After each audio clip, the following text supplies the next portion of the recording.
Treue in Ketten, der deutsche Schäferhund, der für Gerechtigkeit kämpfte. Er wollte nur sein Haus beschützen, doch ein Schuss änderte alles. Die Polizei nahm den Mann fest, aber sein Hund? Er schwieg nicht. Er wartete, suchte, kämpfte und brachte die Wahrheit ans Licht. Dies ist nicht nur die Geschichte eines Mannes, sondern eines Hundes, der mehr Mut hatte als 1000 Menschen. In einer kleinen, abgelegenen Stadt am Rande von Bayern lebte Markus Keller, ein schweigsamer, ehrenhafter Mann, der sein Leben in einfachen Bahnen führte, fern von Aufregung, fern von Chaos, zusammen mit dem einzigen Begleiter, der ihm nie hinterging, seinem deutschen Schäferhund Rex. Rex war nicht nur ein gewöhnlicher Hund. Er war einst Teil einer K9-Einheit, trainiert für Rettung, Schutz und Suche, ein Hund mit Mut, Instinkt und Verstand. Doch als Markus ihn vor 4 Jahren aus dem Polizeidienst übernahm, verwandelte sich Rex von einem dienstlichen Begleiter in ein Familienmitglied. Die beiden waren unzertrennlich, sie verstanden sich ohne Worte. Wenn Markus arbeitete, lag Rex am Fenster und wartete. Wenn Markus traurig war, legte Rex seine Schnauze auf dessen Knie. Ihr Leben war ruhig, bis zu jener verfluchten Nacht, die alles zerstörte. Es war kurz nach Mitternacht, als Markus von einem lauten Krachen geweckt wurde. Rex sprang als erster auf, seine Ohren gespitzt, sein Körper angespannt. Er bellte nicht, sondern knurrte tief, gefährlich, so wie er es nur tat, wenn echte Gefahr lauerte. Markus nahm instinktiv die Pistole aus dem Safe, die er seit Jahren nicht angerührt hatte. In seiner Küche stand eine dunkle Gestalt mit einer Sturmmaske, ein Messer in der Hand, der Blick kalt und tödlich. Der Einbrecher ging auf Markus los, ein kurzer Kampf, Schreie, ein Stoß, ein Schuss. Der Mann fiel. Tot. Markus stand keuchend da, das Herz raste, die Pistole zitterte in seiner Hand. Rex war vor ihm, schützend, bereit anzugreifen, doch alles war still. Die Polizei traf Minuten später ein, gerufen von einem Nachbarn, der den Schuss gehört hatte. Doch statt Verständnis begegnete man Markus mit Argwohn. Warum hatte er geschossen?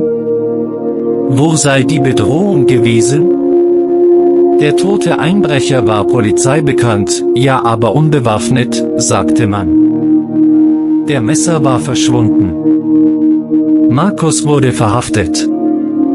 Rex bellte, heute, bis in die Tür, als man seinen Besitzer abführte. Niemand hörte seinen Schmerz. Im Polizeiwagen weinte Markus nicht wegen der Handschellen, sondern weil Rex zurückblieb allein. Rex aber blieb nicht still.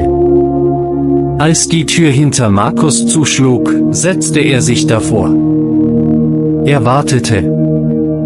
Und als die Nacht zum Tag wurde, lief er los.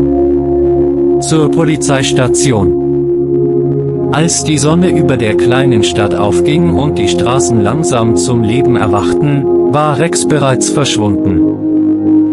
Niemand wusste, wohin der deutsche Schäferhund in der Nacht gelaufen war, doch er wusste es genau. Die Instinkte, die ihm einst im Polizeidienst beigebracht wurden, waren nie verschwunden. Rex roch, fühlte und erinnerte sich an die Route, an die Stimmen, an das Knallen der Tür, als Markus verschwand. Er rannte durch Gassen, sprang über Zäune, kroch unter Absperrungen hindurch, bis er keuchend vor dem Polizeirevier stand. Er setzte sich direkt vor den Eingang. Kein Bellen. Kein Winseln. Nur das Warten. Die Beamten lachten zunächst, nannten ihn einen ausgerissenen Haushund, wollten ihn vertreiben. Doch Rex wich nicht. 2, 3, 4 Stunden er blieb. Als ein älterer Polizist, Herr Behrens, ankam und in Rex' Augen blickte, wich sein Lächeln. Den kenne ich. Das ist Rex. Markus' Hund, die Erinnerungen kamen zurück. Rex war einmal sein Partner gewesen, ein Held auf 4 Pfoten. Jetzt war er da ohne Leine, ohne Halsband, nur mit seinem eisernen Willen. Behrens gab ihm Wasser. Rex trank kaum. Er wartete weiter. Am Abend wurde er von einem Tierheim abgeholt. Doch noch bevor die Nacht hereinbrach, hatte Rex sich befreit. Der Zaun war hoch, doch er war höher gesprungen. Die Straße kannte er. Er kehrte zurück wieder zum Gefängnis. Diesmal wartete er vor der Mauer, an der Stelle, wo Markus eingetreten war. Der Wärter hörte das Kratzen der Pfoten an der Tür, das Winseln in der Stille der Nacht. Markus hörte es auch, tief in seiner Zelle. Tränen liefen ihm übers Gesicht. Rex, flüsterte er. Doch niemand ließ den Hund zu ihm. Stattdessen begann eine Geschichte, die bald alle kennen würden. Eine Journalistin namens Laura Wiegand, die über Polizeigewalt und Fehlurteile schrieb, erfuhr von dem Hund, der jede Nacht vor der Zellentür wartete. Sie kam, beobachtete und schrieb, ein Hund klagt an Rex, der Zeuge, den niemand hören will. Der Artikel ging viral. In der Stadt sprach jeder von Rex. Doch was niemand ahnte, Rex hatte mehr als Treue zu bieten. Er hatte Erinnerungen. Und eine Fährte. In den Nächten, in denen er nicht warten konnte, durchkämmte er die Gegend um das Haus, in dem der Einbruch stattfand. Und eines Nachts stieß er auf etwas im Gebüsch, unter feuchter Erde, eine Maske. Und ein Messer. Mit seinen Zähnen trug er beides zum Haus von Laura. Sie verstand nicht, was er wollte, bis sie genauer hinsah. Blutspuren. DNA. Und das Logo auf der Maske identisch mit der, die bei einem früheren Raubüberfall verwendet wurde. Laura war klug. Sie informierte Markus, Anwalt. Die Polizei wollte es zuerst nicht glauben. Doch als sie die Beweise testeten, bestätigte sich alles, der Mann war nicht unbewaffnet gewesen. Das Messer gehörte zu ihm. Markus hatte recht. Rex war nicht nur loyal gewesen, er hatte die Wahrheit gefunden. Noch aber saß Markus in der Zelle. Er wusste nichts. Bis zu dem Tag, an dem ein Wärter kam, ihm die Tür öffnete und sagte, du hast einen verdammt besonderen Hund. Markus wurde entlassen vorübergehend. Und als er das Gefängnistor durchquerte, war da nur einer, der wartete: Rex. Zitternd, abgemagert, erschöpft. Doch als er Markus sah, war alles andere egal.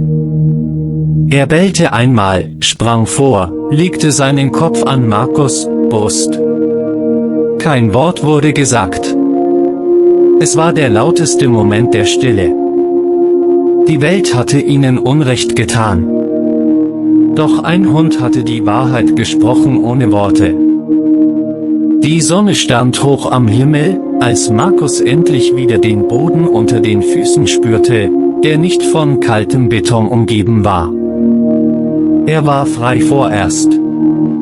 Der Prozess stand noch bevor, der Vorwurf des Totschlags war noch nicht aufgehoben. Doch was ihn trug, war kein Anwalt, kein Richter, sondern ein Hund. Rex wich ihm nicht mehr von der Seite.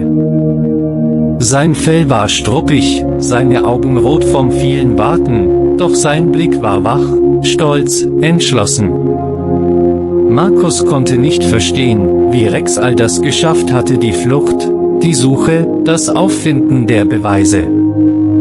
Aber tief in seinem Herzen wusste er, wenn es einen Engel auf 4 Pfoten gab, dann war es Rex. Die Medien berichteten inzwischen täglich. Schlagzeilen wie „Held auf 4 Pfoten deckt Wahrheit auf", „Der Hund, der für Gerechtigkeit kämpfte" und „Treue kennt keine Sprache" füllten die Titelblätter. Laura, die Journalistin, ließ nicht locker. Sie organisierte eine Pressekonferenz, bei der Rex wie ein stiller Wächter neben Markus saß.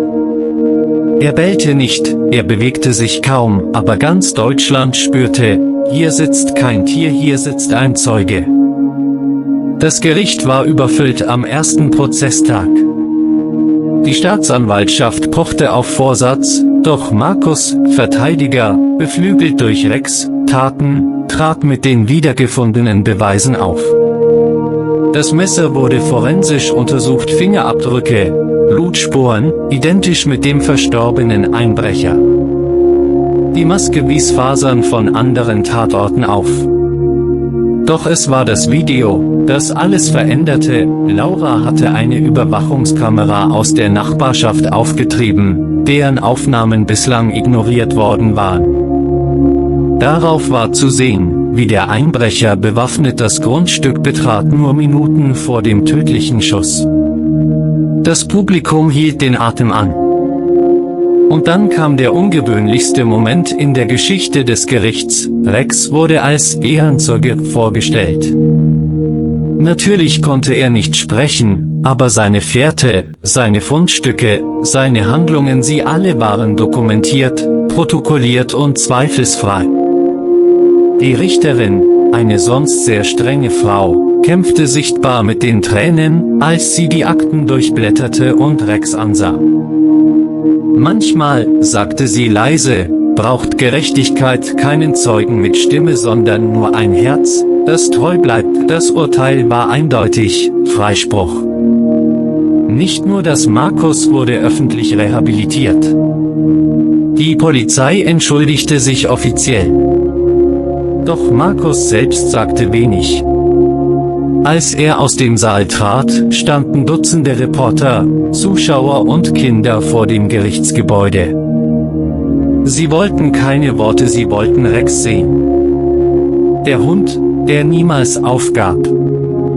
Der Hund, der wartete, suchte und bewies. Rex wurde mit einer goldenen Medaille ausgezeichnet, die erste ihrer Art, vergeben von der Deutschen Anwaltskammer an ein Tier. Die Zeremonie war rührend, aber Rex wollte nur eins: an Markus' Seite bleiben. Die Jahre nach dem Prozess veränderten vieles in der Stadt, in der Polizei, in den Herzen der Menschen. Doch für Markus änderte sich nur eines: er war nicht mehr allein. Rex, sein Held, sein Retter, sein Bruder, war stets an seiner Seite geblieben, in der Stille der Nächte, in der Erinnerung an die Zelle, in jedem Schritt, den er wieder in Freiheit gehen dürfte. Markus zog sich aus dem öffentlichen Leben zurück. Die Kameras, die Interviews, die Angebote von Fernsehsendern, er lehnte alles ab. Alles, außer das, was Rex ihm beigebracht hatte: bedingungslose Treue.